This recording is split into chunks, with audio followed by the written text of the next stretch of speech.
짧고 시원하게 오늘의 이슈를 분석합니다. 김지윤의 픽.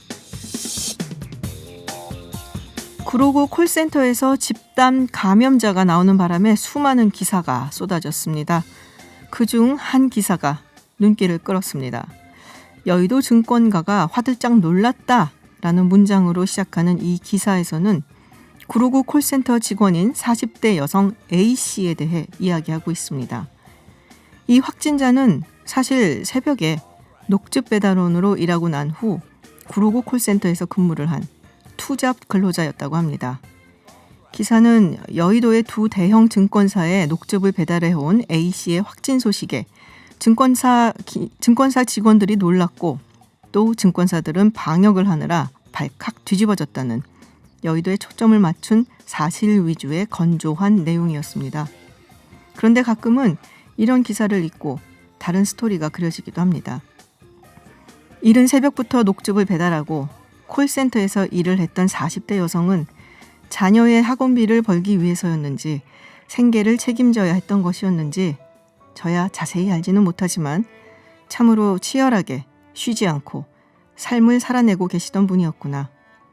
감히 짐작해보건대 새벽부터 일하느라 조금은 고단하지 않았을까. 괜시리 마음이 좀 아파왔습니다. 혹시라도 방송을 들을 기회가 있으시다면 꼭 전해드리고 싶은 말이 있습니다. 당신의 삶은 바이러스 따위에 위협받을 만큼 나약하지 않습니다. 잘 이겨내시고 힘들다고 투덜대던 일상으로 건강하게 복귀하시길 기원합니다. 도널드 트럼프 미국 대통령이 코로나19와 관련해 발표한 대국민 연설에서 우리나라와 중국의 상황이 개선되고 있다며 여행 제한 조치를 해제할 가능성을 내비쳤습니다. 반면에 영국을 제외한 유럽 국가에 대해서는 내일부터 30일 동안 미국으로의 여행을 중단하겠다라고 밝혔는데요. 트럼프 대통령 발표에 담긴 의미는 무엇인지 김흥종 대외경제정책연구원 선임연구위원과 함께 짚어보겠습니다. 안녕하세요, 위원님. 네, 안녕하세요. 네, 트럼프 대통령이 우리나라 그리고 중국에 대해서는 여행 제한 조치를 해제할 수도 있다라고 밝혔습니다. 대국민 담화하고 그 오발 오피스라고 하죠. 그 집무실에서 있었는데요. 네. 어떻게 보셨는지 또 이건 어떤 메시지인지 좀 말씀해 주시겠어요?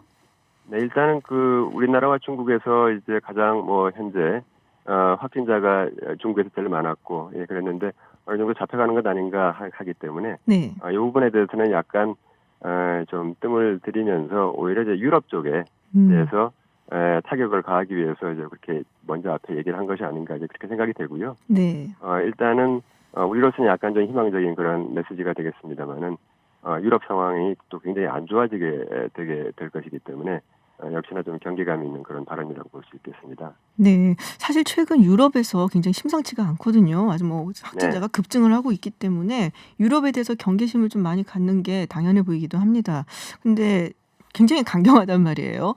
유럽 국가들의 반응은 어떤지도 궁금하고 이게 이제 단순히 이 질병 때문에 그런 것인지 아니면 왜냐면 그 전에 사실 굉장히 좀 사이가 삐딱삐딱했잖아요.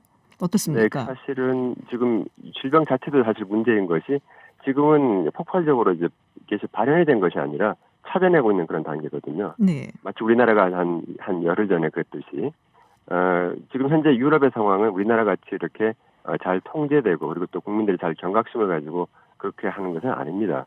마스크도 안 쓰고 있고요. 안식료가 많이 있고 상당히 그렇기 때문에 광범위하게 퍼져 있는 그런 상황이고 바로 이런 상황에서 확진자를 찾아내고 사망자를 찾아내는 그런 단계이기 때문에 당분간에 급증할 것이다. 이렇게 예상이 되고 있기 때문에 지금 현재로서는 유럽이 잘 통제를 하고 있다라고 말하기 어려운 상황입니다. 일단 그것을 볼 수가 있고요. 그런데 이것 말고 지금 미국과 유럽연합 EU와의 관계는 상당히 지금 여러 가지 면에서 안 좋은 상황이죠. 네. 통상 분쟁이 굉장히 심각하고요. 지금 양쪽에서 전부 다 이제 관세 폭탄이 계속 되고 있고 이러기 때문에 안 그래도 사이가 안 좋은데 이런 팬데믹까지 생기니까 이것을 가지고 한번 유럽을 세게 한번 타격하는 것이 아닌가 이렇게 보고 있고요.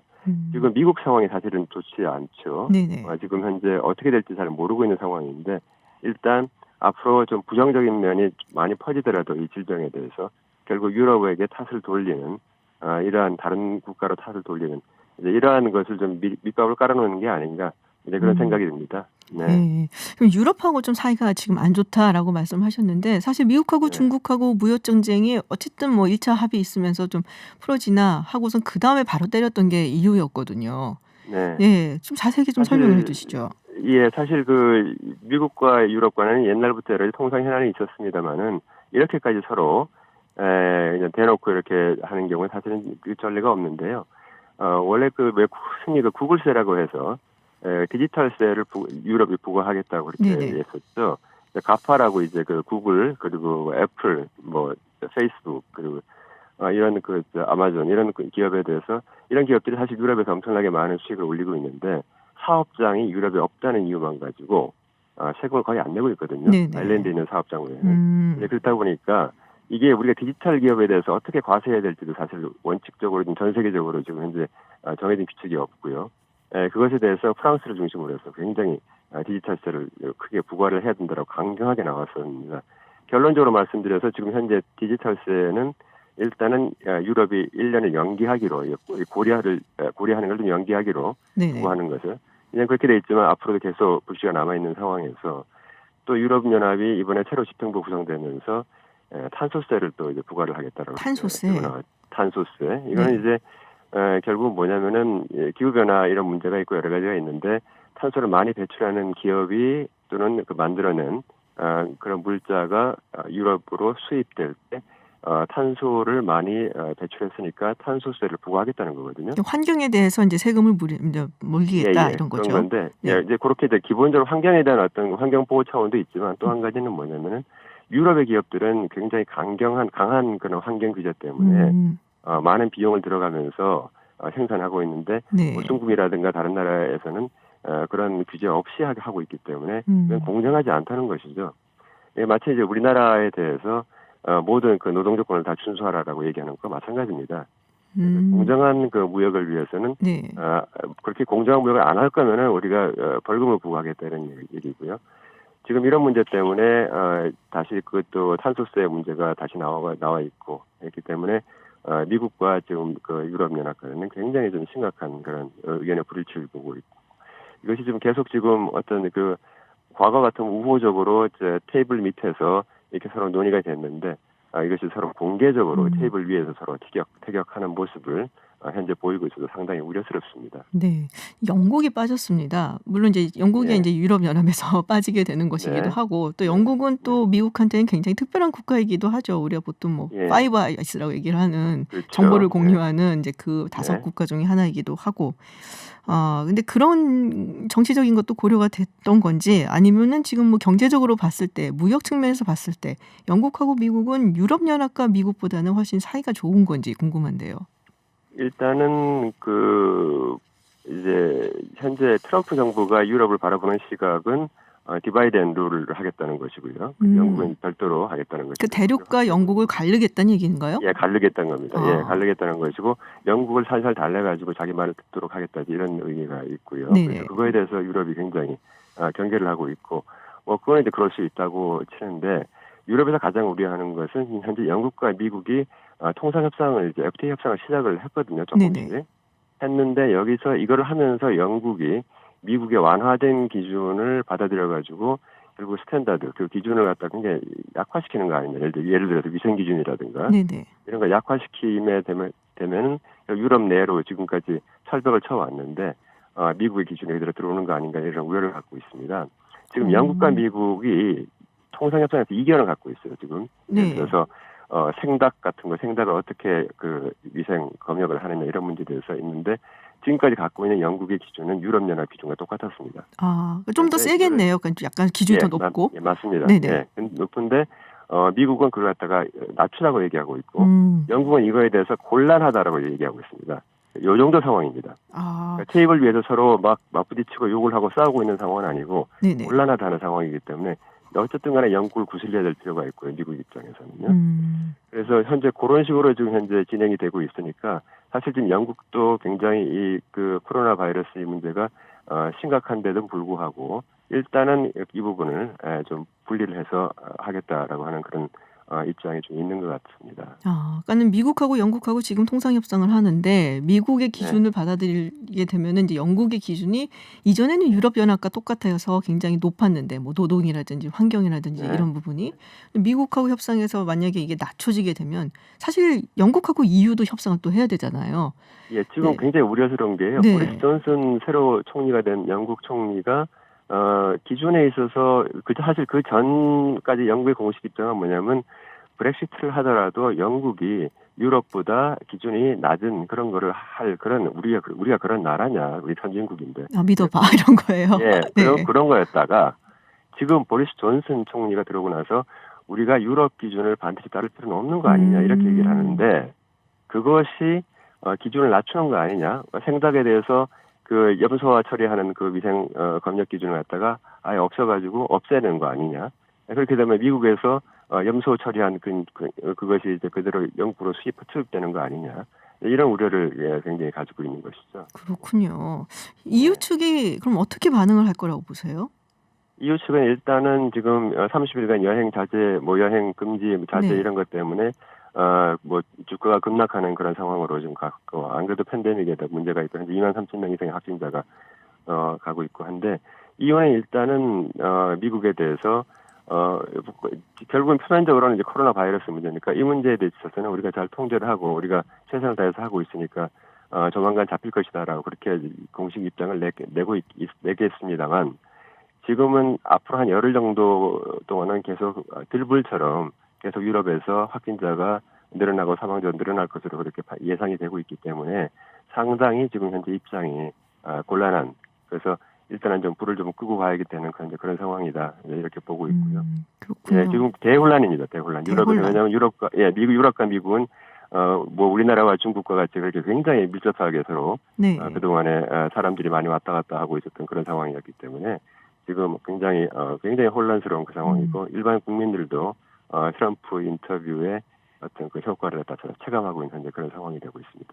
사실 굉장히 궁금한 것 중에 하나가 그거거든요. 미국하고 EU가 트럼프 대통령 들어오고 나서부터는 굉장히 사이가 좀 많이 갈라졌었잖아요. 갈등도 많고.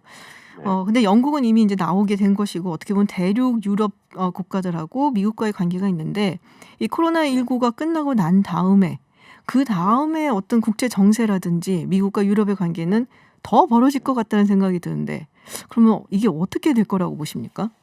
예, 미국과 유럽은 사실 옛날부터 서로 겉으로는 친한 척하면서 열심히 이제 서로 정보 스파이를 보내서 탐색도 하고 여러 가지 그런 걸 많이 했었고요. 네. 그리고 이제 영국이 계속 그 안에 있어라. 우리가 남이냐.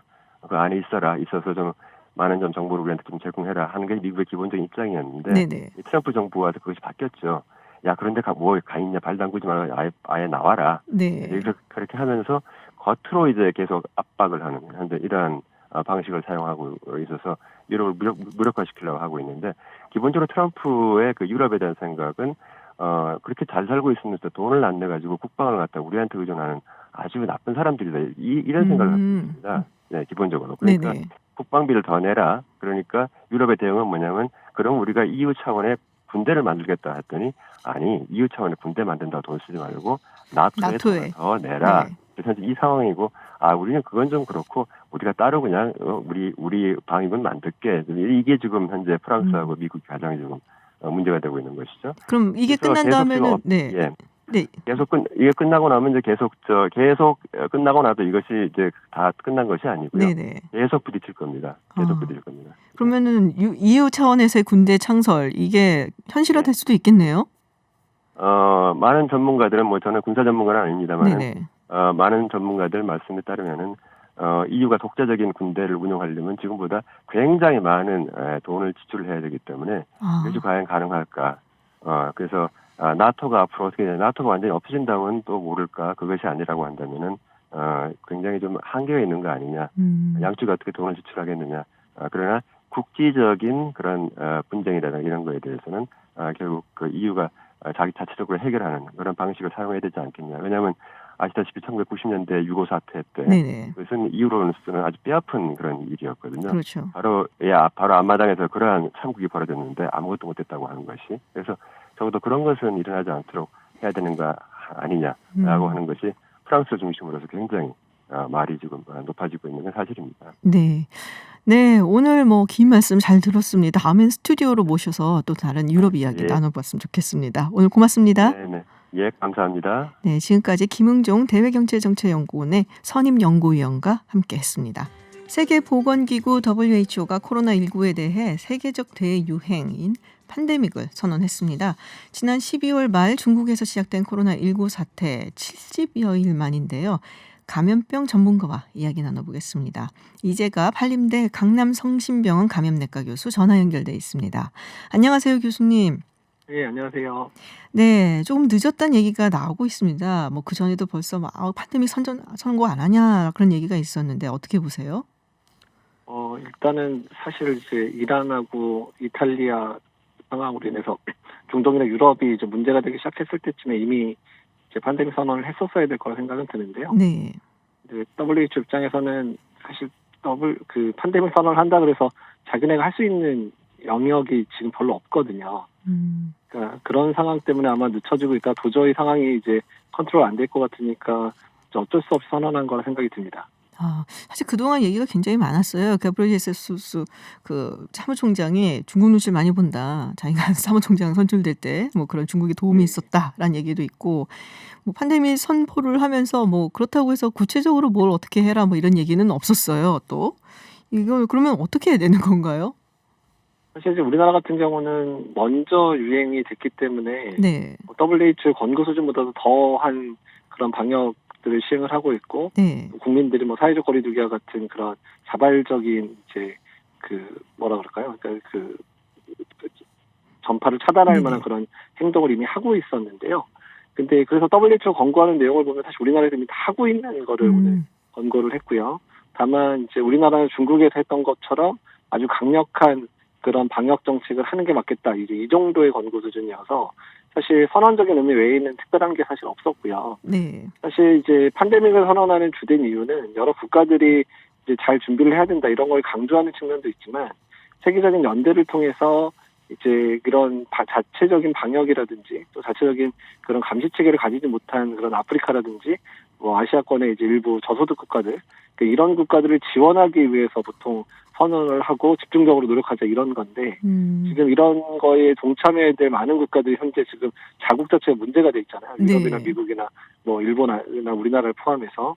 그래서 사실 지금 도와줘야 될 국가들이 자기 나라를 돌보는 상황이라 지금 소외된 국가들을 도와줄 방법이 전혀 없는 상황이거든요. 그렇군요. 그러니까 상황이 좀 안타까운 상황이 될 것 같습니다.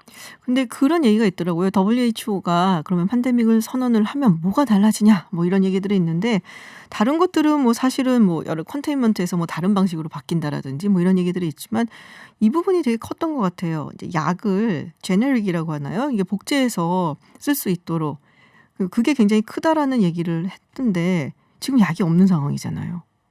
그렇죠. 그러니까 이제 네. 뭐 인플루엔자 때 같은 경우는 타미플루라도 타미플루 있으니까 일부 국가들은 그 당시에 특허권을 우회해서 약을 만들다든지 아니면 네. 원료 자체를 이제 공급받아서 자체적으로 우리나라는 그렇게 자체 제작해서 약을 만들기도 하고 이랬었거든요. 네.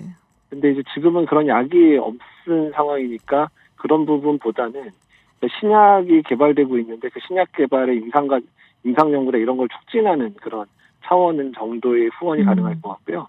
또한 이제 백신 개발과 같은 경우에서도 일단은 여러 이제 연구소라든지 여러 제약회사에서 백신 개발을 하고 있으니까 이거를 세계적인 네트워킹을 통해서 이제 한 회사가 하나를 만드는 형태로 가는 게 아니라 여러 회사가 같이 연합을 해서 이제 뭐 백신 같이 임상 연구를 같이 한다든지 공동 발매한다든지 이런 부분에 있어서의 네트워킹은 가능할 거라 생각을 하고 있습니다. 그렇군요. 사실 신종플루 때 타미플루처럼 이렇게 뭔가 좀 직접적인 효과는 없겠지만은 어쨌든 뭐 팬데믹이 선언이 됐으니까 뭐 네트워킹을 통해서 제약회사라든지 여러 연구소라든지 뭐 글로벌리 정말로 전 세계적으로 뭐 좀 협조를 하고 빨리 좀 개발할 수 있는 그런 환경은 만들어졌다라는 말씀이신데요. 네. 네, 자 지금 뭐 아까도 우리 정부 이야기를 하셨습니다. 우리 정부는 지금 하던 대로 하면 된다라는 지금 말씀이신 거잖아요. 지금 온도 15일부터 유럽 주요 국가 방문자 그리고 뭐 체류했었던 입국자에 대해서 특별 입국 절차를 진행한다고 하고 있거든요. 지금 이 정도 네. 수준이면 되는 건가요? 일단은 지금 사실 국내에 들어오는 외국인들 숫자 또 이제 또 우리나라 자국민 숫자가 많이 줄어 있는 상태거든요. 네. 그래서 이제 입국하는 분들 통해서 국내에서 이미 뭐 이태리 다녀오신 분 중에서 확진자가 나오고 이런 상황이기 때문에 그분들을 이제 검역 단계에서 이제 확인을 하고 또한 그분들이 중간에 발병하는 경우에 또 찾아내는, 그러니까 처음에 우리나라에 유입 사례를 막았던 부분에 있어서 지금 유럽이라든지 뭐 중동에서 오는 분들에 대해서는 이제 다시 적용을 해야 될 상황이 된 거고요. 네. 사실 이제 우리나라가 그 신천지 부분이 갑자기 크게 터지는 바람에 네네. 그것 때문에 이제 신천지에 있는 환자들 빨리 진단하고 이런 과정 때문에 지역사회에서 유행하는 부분들에 대해서 조금 많이 신경을 못 쓰고 있었던 부분들이 있었거든요. 아, 예, 이제 그 부분에 있어서는 이제 그 부분을 어떻게 조절할 건가에 대한 노력이 필요한데, 사실 이제 그런 거를 여실히 보여준 게 신도림에 그렇죠. 있었던 네네. 그 구로동에 있었던 건물에서의 콜센터 집단 발병이어서 이런 부분들을 감안해서 앞으로 지역사회 내 감염 또는 이런 취약한 시설에서의 감염을 어떻게 막을 건가에 대한 고민을 좀 빨리 할 때가 된 것 같습니다. 그렇군요. 지금 이제 콜센터 말씀을 하셨는데 콜센터 외에도 또 약간 밀폐된 공간들이 있잖아요. PC방이라든지 노래방이라든지 뭐 이런 대중 이용 시설에 대해서 방역 대책을 정부가 내놓는다라고 했는데 이게 이제 사람들이 일단 모이면은 이거를 어떻게 할 수 있는 방역 대책이 과연 있을까라는 생각이 좀 들거든요. 우리 교수님은 어떤 게 있다고 보십니까? 일단은 지금 계속 강조되고 있는 사회적 거리두기를 네.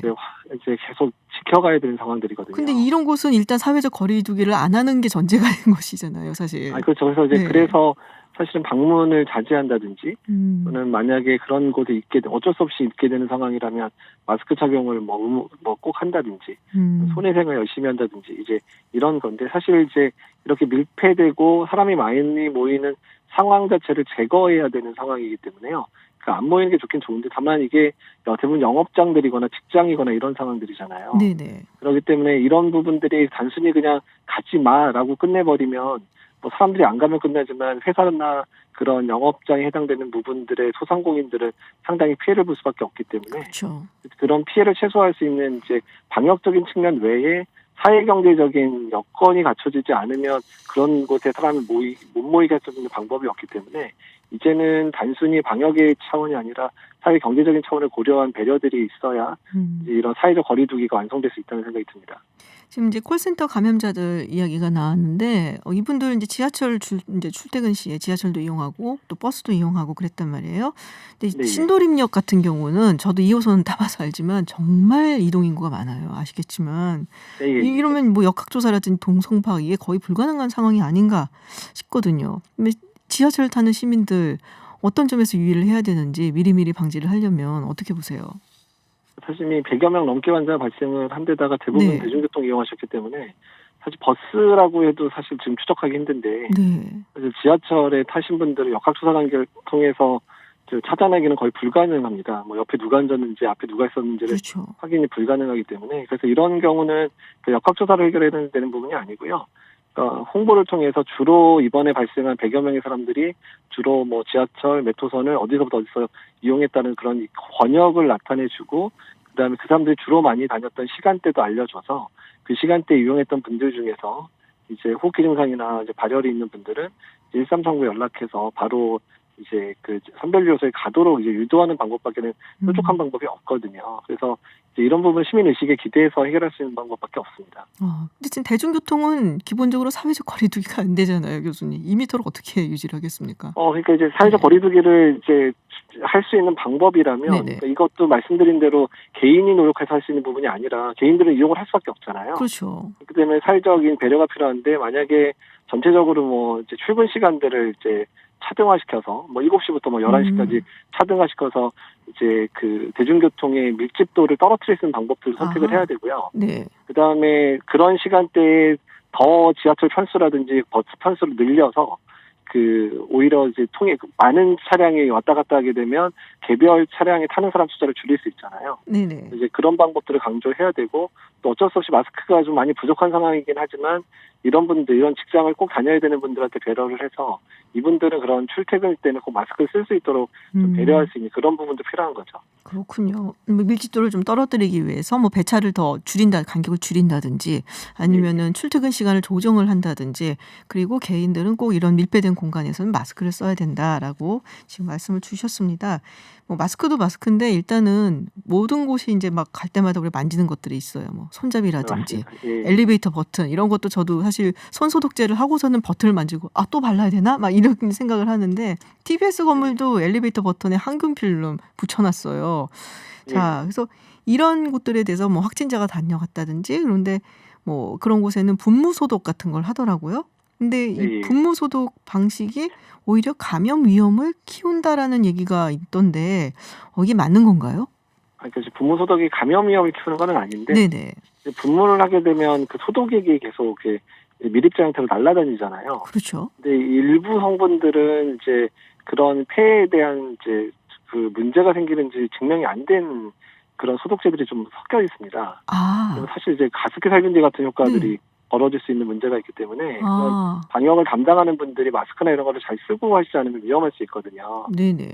그리고 사실 이제 분무를 하게 되면 촉촉하게 젖는 수준 정도만 되긴 되는데 사람이 아주 자주 만지는 그런 뭐 문고리라든지 아까 말씀한 엘리베이터 버튼 같은 부분이 이제 분무를 하게 되면 그 안까지 이렇게 잘 안 들어갈 수가 있어서 네네. 오히려 분무 소독은 손이 잘 안 닿는 부위를 중심으로 이제 보통 하고요. 네. 손이 닿는 부위는 소독액을 이제 수건이나 이제 걸레 같은 데 발라가지고 이제 닦아주는 방식으로 소독하는 게 더 효과적이거든요. 네. 근데 너무 이제 사람들이 이제 겉으로 드러내는 걸 보면 뭔가 뿌리면 뭔가 되게 잘 되는 것 같아서 그래 그런 걸 보여요. 많이 네. 보시잖아요. 네. 근데 사실 그거보다는 사람들이 많이 만드는 데는 이제 걸레로 잘 소독액을 받은 걸레로 잘 닦아주는 게 훨씬 효과적이기 때문에 그런 방역 있어서 소독의 방법들은 이제 좀 더 전문가랑 상의해서 바꿔야 되는 상황입니다. 근데 또 넓은 데에서는 이거 일일이 닦기도 좀 힘들 것 같기는 한데 어쨌든 네, 그 지역 혹은 뭐 어떤 지역에는 어떤 곳에는 뭐 분무가 나은지 아니면 닦는 것이 나은지를 좀 전문적으로 상의를 받아야 된다라는 말씀을 하셨네요. 환기도 중요하겠죠. 그러니까 닦는 거는 손이 많이 닿는 데만 닦으면 되니까. 네네네. 손이 많이 닿는. 네, 그런 데만 하시면 되는 거고요. 네. 그다음에 환기가 중요한 게 말씀드린 대로 그게 이제 뿌려지게 되면 그것들이 뭐 환기를 통해서 다 빠져나가야 되거든요. 네. 그래서 사실 소독 작업 자체야 뭐 3-4시간 만에 끝나더라도 보통 그 질병관리본부 가이드라인 보면 하루 있다가 문을 여는 이유가 소독액이 환기를 통해서 완전히 이제 빠져나가게 한 다음에 이제 근무를 시작하게 하는 이유는 그래서 그렇습니다. 그렇군요. 자, 지금 세종시에서 공무원들 감염이 잇따르고 있어요. 지금 사실 어떻게 보면 방역 컨트롤 타워가 있는 곳인데 지금 흔들려서 안 되는데 좀 당부하고 싶으신 이야기가 있으시면은 좀 전해주세요. 방송을 통해서. 이제 지금 뭐 세종뿐만 아니라 요새 대전에서도 환자도 발생하고 여러 지역에서 환자가 많이 발생을 하고 있기 때문에. 네. 근데 이제 코로나19 같은 경우는 가벼운 증상일 때도 상당히 이제 전파력이 좀 강하다고 알려져 있어서. 네네. 자기 몸에 조금이라도 이상 증상이 있는 경우는 일단은 집에서 쉬시면서 출근을 안 하셔야지 이제 여러 집단 발병을 막을 수 있거든요. 네. 그리고 증상이 계속 악화되는 경우는 바로 이제 133구 연락해서 선별진료소 가셔야 되는데 증상이 가벼울 때 설마 이 증상이 내가 코로나일 거야 이렇게 생각하면 안 된다는 겁니다. 그래서 일단은 이제 회사에 연락하고 먼저 쉬어서 본인이 혹시라도 그런 증상 때문에 다른 사람한테 피해를 줄 수도 있는 부분이 생길 수 있기 때문에 먼저 자기 몸을 생각해서라도 쉬고 또한 이제 진료의 단계에 빨리 들어가는 게 현재로서는 이제 그런 집단 발병이나 이런 걸 막을 수 있는 가장 좋은 방법이라 생각이 됩니다. 조금 더 적극적으로 몸의 상태를 살펴라라는 말씀이신 것 같습니다. 맞습니다. 교수님 인기 굉장히 많으신데요. 지금 청취자분들이 문자 많이 보내주고 계세요. 네, 러블리진님께서 이재갑 교수님 마음고생 몸고생 많으신데 목소리도 필요하신 것 같고 또 교수님 같은 분들이 계셔서 많은 위안을 얻는다. 고맙습니다라는 문자 보내주셨습니다. 예, 많이 힘드시겠지만 또 이렇게 고맙다 또 응원의 문자 보내주시는 많은 분들 있으시니까요. 조금만 더 힘내주시기 바랍니다. 건강 항상 유의하시고요. 예. 네, 고맙습니다. 네. 네, 지금까지 이재갑 한림대 강남성심병원 감염내과 교수였습니다. 해외 뉴스 알아보는 서울타임즈 시간입니다. 전주현 캐스터와 함께합니다. 안녕하세요. 네, 안녕하세요.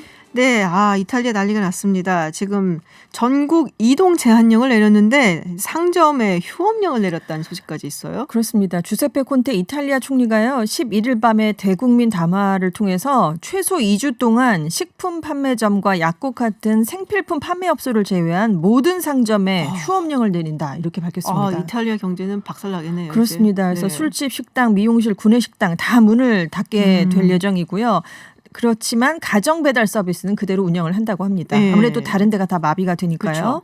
지금 이탈리아 정부가 지난달 22일에 상황이 제일 심각했던 북부 11개 지역에 대한 주민 이동 제한령을 내렸거든요. 그러다가 8일에 밀라노, 베네치아를 비롯한 북부로 이제 네네. 전역으로 확대를 했다가 10일에 아예 전국적으로 확대를 했는데 그래도 지금 확산세가 수그러들지 않고 있습니다. 전국의 모든 상점을 그래서 일시적으로 폐쇄하는 한 단계 더 높은 조치를 지금 취하게 됐어요. 스페인이 네. 갑자기 늘어났어요. 그렇습니다. 네, 깜짝 여기도 놀랐어요. 지금 주요 도시에서 1,000명 이상 모이는 행사를 금지시켰어요. 휴교령도 물론 내렸고 하원 의사당은 일주일 폐쇄를 했습니다. 네네. 그리고 프라도 미술관을 비롯한 국립미술관의 문을 모두 닫았고요.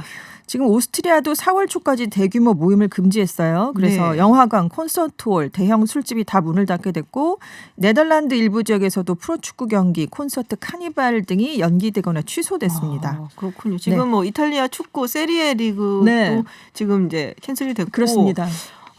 지금 뭐 분데스리가도 그럴 예, 것 그만둘 같고 것 같고, 프리미어 리그도 네, 지금 얘기가 나오고 하고 있죠. 지금 뭐 축구라면은 뭐 유럽 사람들 굉장히 좋아하는데 네네. 이게 지금 굉장히 심각한 것 같습니다. 미국 같은 경우도 NBA도 네네. 지금 아마 당분간 그렇게 안 한다고 네네. 제가 소식을 들은 것 본 것 같아요. 같아요. 네. 인도 얘기를 좀 해볼게요. 인도가 생각보다 이렇게 확산이 없었는데 네. 요새 좀 늘어나기 시작을 했어요. 그렇습니다. 네. 그래서 보건당국이 13일부터 다음 달 15일까지 외교관과 국제기구, 취업비자 등을 제외한 모든 비자 효력을 정지시키기로 했습니다. 모든 비자 효력을 정지한다는 거는 어느 국가인지 가리지 않고 모든 그렇습니다. 아, 그래요? 그래서 지금 모든 외국인들이 한 달 동안 관광과 비즈니스, 학생 비자로는 인도에 입국을 할 수가 없게 된 거예요. 그래서 지금 앞으로 이제 들어올 인도 입국자들에게만 적용이 되는 거기 때문에 지금 인도에 체류하고 있는 분들의 비자는 계속 효력이 네네. 유효가 되고 비자 연장도 문제가 없습니다. 그래서 현지 언론들이 어떻게 얘기를 했냐면 인도가 한 달간 스스로 격리에 들어갔다 이런 보도를 내놓기도 했어요. 인도가 한동안 코로나19 안전지대다 이런 얘기가 나왔었잖아요. 근데 최근 확진자가 증가세를 보이면서 현재 시각으로 11일까지 60명의 확진자가 발생한 상황입니다. 그렇군요. 네. 중동이 또 이제 걱정되는 곳이잖아요. 이란은 정말 네. 무섭게 9천여 명까지 이제 9천 명대로 지금 네네. 확진자가 늘어났어요. 이란은요. 사망률도 굉장히 높고. 그렇습니다. 근데 문제는 일주일 뒤에 이란에서 우리의 설과 같은 노루즈 연휴가 시작이 돼요. 새로운 신년이 시작됩니다. 이란역으로. 네. 그래서 이 기간 동안 이란도 역시 많은 분들이 이동을 하거든요. 그래서 그 이동을 어떻게 얼마나 잘 차단하느냐가 이번 코로나19 확산의 관건이 될 것으로 지금 예상이 나오고 있습니다. 지금 중동의 코로나19 확진자가 10일 0시 현재 9,944명이에요. 사망자가 365명까지 늘어났습니다. 보름 만에 확진자가 100배나 많아졌어요. 어떻게 그럴 수가 있죠? 그러니까요. 지금 카타르가 전염병 방역에 성공하고 있었다라고 평가를 받았는데 지금 여기서 많이 늘어난 게 10일까지는 24명에 불과했는데 이 확진자와 같은 주택단지에 살던 사람들이 집단 감염이 됐습니다. 하루 만에 242명으로 늘어났어요. 그래서 여기서 지금 대폭 숫자가 증가를 했고 지금 그래서 사우디아라비아에 지금 45명 확진자가 발생하고 있는데 12일부터 유럽연합의 모든 회원국을 여행 금지국으로 지정했습니다. 사우디 국적자뿐만이 아니라 거주하고 있는 외국인도 EU 회원국을 방문하면 안 되고요. 네. EU 회원국을 향한 항공 노선도 잠정 중단을 시켰습니다. 그리고 EU 회원국을 14일 이내에 방문 또는 체류한 적이 있는 외국인은 아예 입국을 금지시켰습니다. 그리고 쿠웨이트 정부가요. 아예 쿠웨이트를 오가는 모든 여객 항공편을 13일 밤 12시부터 당분간 중단한답니다. 외국인뿐만이 아니라 자국민도 들어오지 말라는 얘기거든요. 그러니까 네. 뭔가 이렇게 전 세계가 네. 다 이렇게 끊어버리는 그렇습니다. 그런 고립을 느낌이 좀, 스스로 택하고 있죠. 그런 네. 분위기입니다. 저 이 소식 듣고 굉장히 놀랐어요. 톰 행크스 부부가 지금 함께 코로나19에 감염이 됐다는 소식. 그렇습니다. 본인의 SNS에 올렸다고 네, 하더라고요. 12일에 이제 코로나19 양성 판정이 나왔다라면서 네. 부부가 다 걸렸다 이렇게 밝힌 거예요.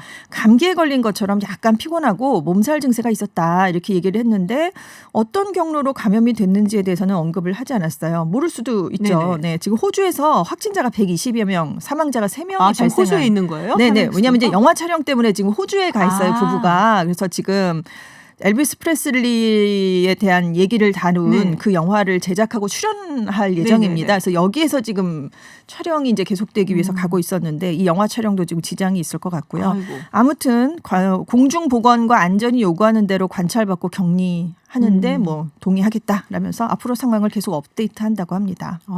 톰 행크스의 부인도 사실 배우거든요. 네, 리타 리타 윌슨이라고. 윌슨. 네, 둘이서 굉장히 인고 부부로 그렇습니다. 소문이 나 있는데 네. 참 헐리우드에서 보기 힘든 인고 부부다. 뭐 네네. 이렇게 얘기를 할 정도로 네, 빨리 쾌차했으면 좋겠네요. 톰 그렇습니다. 행크스 좋아하는데. 네, 중국 경제 성장률 이야기를 해보겠습니다. 뭐 안 좋을 거라고 생각은 하는데 네. 1분기 경제 성장률이 마이너스를 기록할 수 있다라는 얘기까지 나오고 있어요. 그렇습니다. 야. 자동차 등 주요 제조업, 항공 운송 서비스 산업 이것들이 다 2월에 극심하게 타격을 받은 것으로 알려졌는데요. 2월에 중국의 자동차 판매량이 작년 동월보다 79.1% 떨어졌습니다. 스마트폰 판매도 작년 동기보다 56%나 급감을 했고요. 지금 2월 항공 여행객이 834만 명에 그쳐서 작년 동월보다 84.5%가 감소했어요. 근데 이제 이건 통계치라도 나오는 종목이고요. 더 심각한 업종이 있는데 영화 업계입니다. 영화관들이 아예 2월 내내 전혀 영업을 하지 못했거든요. 그러니까 통계 자체가 무의미한 상황이고요.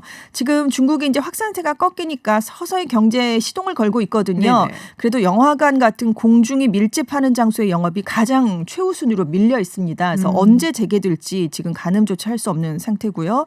부동산 경기도 완전히 얼어붙어서 중소건설업체 100곳이 넘는 곳이 이미 파산을 한 상황입니다. 그래서 지금 중국 경제가 올해 1분기에 문화 대혁명 이후에 처음으로 마이너스 성장을 기록할 수 있다. 이런 우려가 나오고 있는데요. 싱가포르 국립대 동아시아 연구소가 무려 마이너스 6.3%를 기록할 것이다. 이런 마이너스 전망치를 6.3%요? 네, 그런 전망치까지 내놓고 있고 지금 연간 경제 성장률도 뭐 6% 바우류라고 했었잖아요. 네네. 거기서 크게 떨어질 것으로 지금 예상이 계속 나오고 있는데 일부 기관은 최악의 시나리오에서는 중국의 5%대 경제 성장률도 사수하기 어려울 수 있다 이런 관측이 나오고 있고 그거는 많이들 얘기하더라고요. 그렇습니다. 물 건너갔다. 무디스도 지금 기존에 5.2%라고 네. 예상을 했는데 이미 4.8%로 하향 조정한 상황입니다. 중국 부동산 특히나 버블이 많다. 뭐 이런 네. 얘기 굉장히 많았었거든요. 네네. 근데 지금 요번에 터지는 게 아닌가라는 걱정이 듭니다. 자, 전 세계적으로 미투 운동을 불러일으켰었던 인물. 기억들 하시겠지 모르겠는데 저 미국 헐리우드 영화 제작사죠. 하비 와인스타인 1심에서 23년형을 네. 선고받았어요. 연방지방법원이 11일에 선고 공판을 해서 23년형을 선고했는데요. 이게 그래도 검찰이 구형했던 29년형보다는 조금 낮아지긴 했습니다. 네네. 근데 와인스타인의 나이가 올해 68세거든요. 종신형이네요. 뭐. 사실상 종신형과 네. 같은 효과다 이런 평가가 내려지고 있어요. 지금 판사 선고에 앞서서 배심원들이 와인스타인에게 1급 성폭행, 3급 강간 등 총 3개 범죄 혐의에 대해서 유죄 판결을 내렸습니다. 다만 종신형이 가능한 약탈적 성폭행 혐의에 대해서는 무죄 판결을 내렸어요. 지금 이번 판결은 TV 프로덕션 보조원 2명에 대한 성폭행 혐의를 적용한 건데요. 와인스타인은 그동안 합의에 의한 것이었다라면서 무죄를 주장해 왔습니다. 네. 근데 이날 눈길을 끈 게 이제 와인스타인의 얘기였어요. 어떤 네네. 반응을 내놓을 것인가. 많은 사람들이 정당한 권리를 잃어가고 있다. 내가 첫 번째 사례였고 이제 많은 남성들이 고소를 당하고 있어서 이 나라가 걱정된다. 뭐라고요? 네, 전혀 반성하는 기미가 없다고 지금 얘기가 나오고 있고요. 담당 변호인은 판사들이 미투 운동의 압력에 굴복했다. 비겁하다라고 이런 얘기까지 하면서 항소하겠다. 이런 얘기를 내놨습니다. 근데 이제 여배우들이 많이 고발을 했었잖아요. 애슐리 네. 저드를 비롯한. 그래서 와인스타인은 유죄 판결을 받은 강간범으로 영원히 기억될 것이다. 그가 망친 인생, 누군가에게 입힌 상처에 비교하면 몇 년형을 받아도 만족스럽지 않다. 이런 얘기를 내놨습니다. 저는 그 사진을 봤는데 와인스타인이 법원으로 들어오는 사진인지 네네. 이렇게 뭐 거동이 좀 불편하신 그렇죠. 분들이 네, 이렇게 네. 밀고 네. 거기에다 이제 의지를 해서 가잖아요. 네네. 굉장히 멀쩡했던 것 같은데 갑자기 그러니까요. 뭐 네. 예, 왜 우리도 그렇죠. 갑자기 아파지시는 분들 네네. 있잖아요. 휠체어 네. 타고 마스크 네. 쓰고 뭐 이렇게 등장하시는 분들. 그래서 미국도 비슷한 건가라는 그러니까요. 생각을 잠시 했었습니다. 네, 해외 뉴스 알아봤습니다. 지금까지 전주현 외신캐스터였습니다. 오늘 고맙습니다. 네, 감사합니다.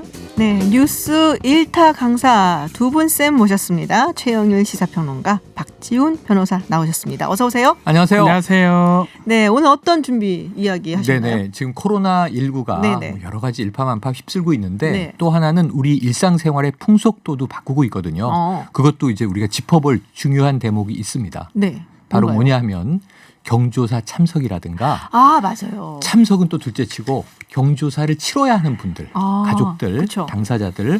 자, 일단 제가 말씀을 드려볼게요. 이 잡코리아하고 알바몬이 직장인 947명을 대상으로 설문조사를 했어요. 네. 최근에 경조사에 참석하실 의향이 있으십니까? 근데 최근에 이제 봄이 됐잖아요. 네네. 많이들 청첩장도 날라오고. 네, 결혼식 많죠. 저도 지금 한 서너 개 받아놓고 있는데 네. 문제는 이 설문 대상 중에 622명이 최근에 경조사 관련 연락을 받았다. 네. 응답을 했고 참석하시겠느냐? 45%만 약 참석하겠다. 45%만 참석하겠다. 반대로 참석하지 않겠다. 절반이 넘습니다. 이게 지금 우리 풍속도니까 결국은 과거로 치면은 당연히 뭐 축하해 주러 가고 함께 슬퍼해 주러 갔는데 이제는 반도 가지 않는다라는 게 확인이 된 거죠. 사실 그게 있었어요. 네. 제가 몇 번 확진자 분이셨는지는 까먹었는데 네. 약간 나이가 있으신 할아버지셨는데 결혼식을 갔다가 맞아요. 예, 뷔페 음식을 먹고서는 코로나19 그 얘기도 했었거든요. 대구의 퀸벨 호텔. 네, 안 맞아요. 먹어야 되는데 맞아요. 이러면서 맞아요. 먹었다가 아, 그래도 드시고 가시라고 했다. 예, 아이, 그럼 안타까워요. 먹지. 그래서 예. 좀 굉장히 안타까웠어요. 근데 그런 경우가 최근에는 네. 생길 수 있기 때문에 맞아요. 걱정이 많이 되는 거고요. 그러다 보니까 결혼식을 예약한 분들이 있을 거 아니에요. 그쵸. 이미 지난해에 내년 봄에 결혼할 거야. 그러고 식장 잡고 날짜 시간 다 잡고 신혼여행도 예약하고. 신혼여행 예약하고 우리가 스드메라고 하죠. 뭐 많게는 수천만 원 들어가는데 네네. 그거 다 준비해 놓고 이 돈은 사전에 지불하고 청첩 준비만 하고 있던 분들이 고민에 지금 빠졌다가 그렇죠. 결국은 이게 쉽게 사그라지지 않는구나. 그러면 연기 혹은 취소 이런 상황일 때 어떻게 될까요? 위약금 문제. 자, 위약금 문제 어떻게 네. 됩니까? 일단은 지금 만약에 천재지변이나 뭐 전란, 정부의 명령 이 세 가지 사유면 위약금이고 뭐고 다 돌려받을 수가 있습니다. 그렇지만 천재지변 아닙니다. 사스도 그렇고 메르스도 천재지변 아니라고 결정이 났기 때문에 네네. 아닐 가능성이 높고요. 그렇다면 약관이나 그 개별 계약에 따라서 결정이 내리는데 네. 계약서 안 읽어봅니다. 잘 안 읽어봐요. 그러면 맞아요. 공정거래 글씨도 조그매. 작거든요. 네. 너무 작아요. 공정거래위원회에서 제시한 그 해결 기준이 있어요. 네. 통상 기준이 뭐냐면 90일 이내 이 시작 90일 전에 하면 전액 다 환불해 줍니다.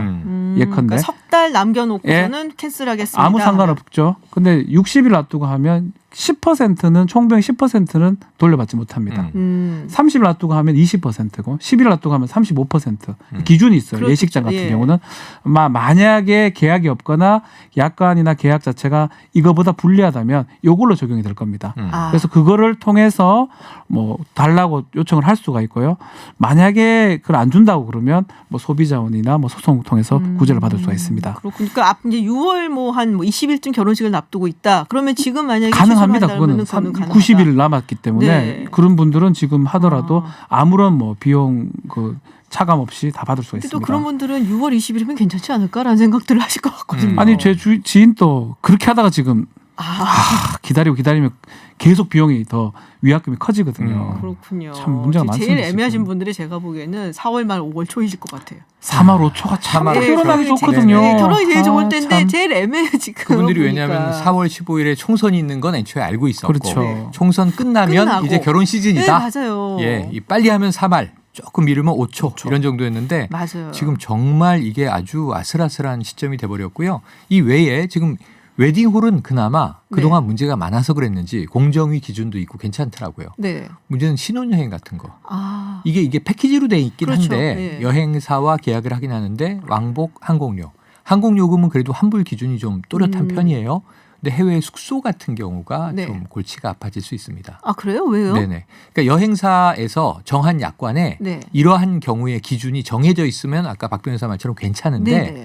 케이스 바이 케이스가 될 수 있는 거예요. 약관이 없다. 음. 그럼 해외에 뭐 우리가 특급 호텔을 네. 3박 4일, 4박 5일 예약해놨다. 그럼 이게 다 환불될 수 있겠느냐. 사실은 굉장히 많이 떼일 가능성이 높습니다. 아, 그래요? 직접 네. 전화해갖고 캔슬한다고 얘기하면 안 돼요? 제가 어때요? 영어가 안 영어로요? 돼요. 제가 해드릴게요. 예. 우리 청취자분들 중에 대행. 제가 대신 해드릴게요. 그럼 영어로 이제 갖고. 이 취소 및 네. 환불 대행 네, 서비스 얼마를 받아들이실지는 모르겠지만 더 많이 떼가실 것 같아요. 아이, 고급 인력이시잖아요. 뭘로 보고 저를. 네. 아이, 그럴 리가 있겠습니까? 자, 공정위가 이와 관련해서 브리핑을 한 것 같은데 네. 송상민 공정위 네. 소비자정책국장이요. 10일 정부 세종청사에서 이런 얘기를 했습니다. 코로나19 위약금 분쟁 관련 대응 현황 지금 상담이요. 거의 뭐 10,000건이 넘어서 14,988건 5개 업종에 대해서 이미 위약금 관련 소비자의 상담 문의가 들어온 거예요. 그럴 것 같아요. 그래서 맞아요. 이걸 정리했는데 이 아까 웨딩홀은 아까 말씀하신 대로 네. 됐습니다. 자, 개별 여행, 예식업체 환불 정책 이거는 기존의 이 회원사에 강제하기 어려운 상황이라는 것과 다를 수가 있다. 이 상황이 다를 수 있다. 코로나19는 지금 재난이 아니라고 말씀하셨지만 이거는 풀 수 있는 해법이 있고 공정의 기준도 있다. 그래요? 대체로 돌려받을 수 있다라는 희망적인 이야기를 했어요. 그런데 이제 숙박업소 제가 말씀드렸지만 네네. 이 경우가 좀 난감하다. 이거는 상황마다 다 다를 수 있다. 자, 당사자 간 계약에 특약에 의한 환불 불가 조건 같은 게 존재할 수 있단 말이에요. 네네. 왜냐하면 특약이라는 걸 걸면 계약 조건 내에 일반적인 계약이 아니라 뭐 할인을 해주는 대신에 만에 하나 취소하면은 이거 못 돌려받습니다. 이런 조항이 있으면 이건 케이스 바이 케이스 좀 골치 아파질 수 있어서 일괄적으로 이야기를 해드리긴 어렵다. 이건 뭐냐면 당사자 간 협상에 맡긴다라고 좀 책임을 미룬 경향이 있어서 숙박업소의 경우에는 아까 말씀드린 대로 조금 골치 아파질 수 있는 숙박업소는 뭐 경우도 있어요. 하나만한 얘기를 한 거예요. 네. 그렇군요. 당사자가 간에 해결하라. 계약이 있으면 당사자가 계약으로 하고 음. 계약이 없다면 다시 합의를 봐라. 음. 해제 관련해서 말로 해라. 그렇게 지금 정리된 것 같습니다. 근데 사실 모르겠어요. 저는 사실 이 여행사를 통해서 해본 적이 거의 없기 때문에 네. 제가 직접 하는 경우가 많아요. 모두 다. 온라인을 통해서. 예. 이 저 숙박 따로 숙박도 항공 왜 따로 항공 따로 네. 뭐 이런 식으로 하는데 숙박 같은 경우 마지막 딜이기 때문에 캔슬 안 됩니다라고 하는 경우도 네. 되는 경우가 있어요. 사실은 어. 옮긴다든지 날짜를 네네. 이런 식으로. 그래서 청취자분들 중에 영어가 부담스러우시면은 이메일 보내셔도 됩니다. 대체로 신혼여행 가는 호텔들은 상당히 좋은 호텔들이거든요. 그렇죠. 그런 경우에는 이게 답이 되게 빨라요. 그래서 그런 방법도 혹시 급하면 해볼 수 있다라는 생각이 들고요. 좀 전문가시네요. 네. 많이 해봐서. 의뢰해야 되겠다. 의뢰해야 되겠어요. 네. 네. 대행업이 생길 것 같네요. 그럴까요? 얼마 네. 드릴까? 네. 다른 얘기를 좀 해볼게요. 네. 이 대학 얘기를 좀 해볼게요. 개강 문제. 네, 대학 문제 됐습니다. 네, 지금 이제 개강이 지금 계속 연기가 됐거든요. 거의 한 달. 네, 뭐 그리고 지금 3주 정도죠 지금까지는. 그렇죠. 아직까지는. 네, 그리고 어떤 학교 같은 경우에는 그냥 1학기에 사이버 강의를 한다. 네. 또 이제 또 학생들은 또 뭐 화가 난 거죠. 아니 그렇죠. 우리가 사이버 대학을 온 것도 아니고 그러면 등록금 다 받지 마라. 뭐 이런 얘기도 있고 어떻게? 일단은 네. 대학금 등록금 규칙 같은 게 있어요. 대학교 등록금 규칙 네네. 같은 게 있습니다. 네네. 그 규정을 조금 봐야 되는데 그 규정은요 학기별로 보든지 월로 이렇게 봐버려요. 주 단위로는 이렇게 계산을 못합니다. 만약에 학기를 휴학을 한다든지 아니면 월 단위로 휴학을 한다면 일부 반환을 할 수 있도록 돼 있어요. 근데 그것도 또 재량으로 돼 있어요. 의무가 아니고 그렇죠. 총장이 결정할 부분으로 지금 보이고 지금 대다수 학교가 3주입니다.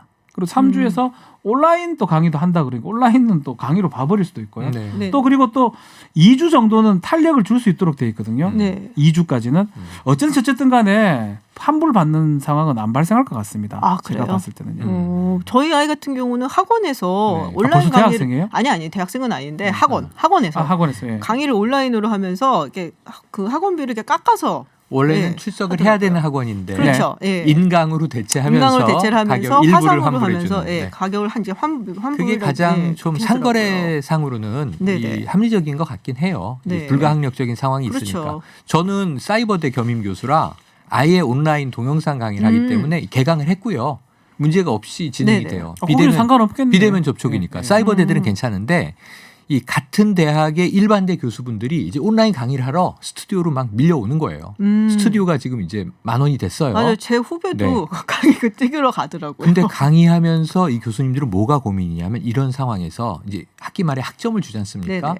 요즘에 학생들이 권리의식이 강해서 학점에 대한 문제제기를 꼼꼼하게 많이 해요. 네. 그런데 이런 경우에는 더더욱 학생들이 아이 컨택하지 않고 온라인 강의를 듣고 뭐 대체 리포트라든가 퀴즈 같은 걸로 학점을 줬을 때 상당한 항의가 들어올 것 같다. 교수님들이 벌써부터 떨고 있구나. 내 머리를 싸매고 있습니다. 그렇군요.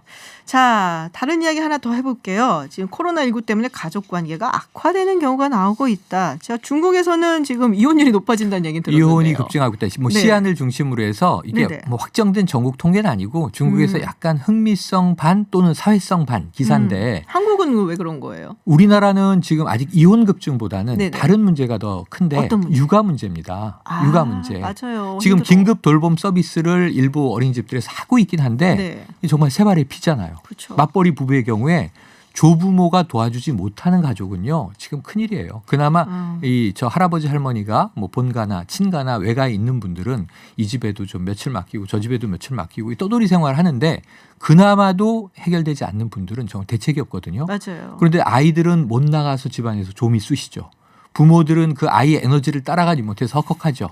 그래서 재택근무하죠. 재택근무하는데 아이가 엄마 무릎에 올라와서 딜리트 한번 누르면 하루 종일 그런 작업한 게 끔찍한 날라. 이야기를. 이게 악몽을 꾸는 분들이 지금 직장 중에 많다니까요. 네. 이런 현상들이 지금 많이 벌어지고 있는데 네. 또 그러다 보니까 가족 분쟁이 많은데 요즘에 그 신천지 때문에 종교 분쟁이 좀 생기는 것 같습니다. 맞아, 그런 얘기 들었어요. 신천지 아우팅이 돼서 네. 그래갖고 이것 때문에 사이가 안 좋아지고. 네. 근데 이 종교를 이유로 이혼을 할 수 있나요? 원칙적으로는 안 됩니다. 종교의 네. 자유가 보장돼 있고요. 그렇죠. 우리 법원 판례는 이렇게 돼 있어요. 네. 가급적이면 배우자의 종교를 이해해주고 서로 좀 잘 해봐라는 게 우리 법원 판례인데 다만 이제 이 종교에 좀 많이 심취가 돼가지고 가정을 버리거나 과도한 이제 헌금을 하는데 그 헌금 자체가 배우자 일방하고 협의가 안 된 그런 경우. 그런 경우는 이제 기타 혼인을 지속할 수 없는 중대한 사유 그렇죠, 내지 그렇죠. 악의적 유기로 봐서 이혼 사유가 된다는 판례가 있습니다. 그러니까 신천지라는 이유만으로 혹은 뭐 다른 종교도 있잖아요. 네. 네, 그런 뭐 이단 종교라는 이유만으로는 안 안 되지만, 되지만 그걸로 좀 가정을 소홀히 하는 게 입증이 된다면 이혼이 될 걸로 보입니다. 아 그렇군요. 참 이것 때문에 문제들이 많다라는 얘기들이 요새 많이 나와갖고 맞습니다. 많죠. 네. 우리나라가 좀 종교 문제로 인한 갈등이 예전부터 많았는데 네. 최근에는 좀 잠잠하고 서로의 다양성을 인정해주고 종교가 달라도 가족이나 부부 생활에 문제가 없다가 신천지 문제로 상당히 좀 이것도 레트로라고 해야 될지 모르겠는데 네네. 참 이게 엉뚱한 문제가 가정마다 튀는 것 같고 어떤 경우에도 폭력 행사는 안 되고 이게 가정 폭력으로 그렇죠. 가는 경우가 있단 네네네. 말이에요. 그렇다고 또 하더라도 이 신천지에 심취해서 아까 말씀하신 대로 가정을 저버리는 양상이 보이는 것은 또 어떻게 우리가 바로잡을 것인가 사회적 숙제가 되고 있습니다. 그렇군요. 짧게 마지막으로 하나만 네. 제가 박지훈 변호사님께 여쭤볼게요.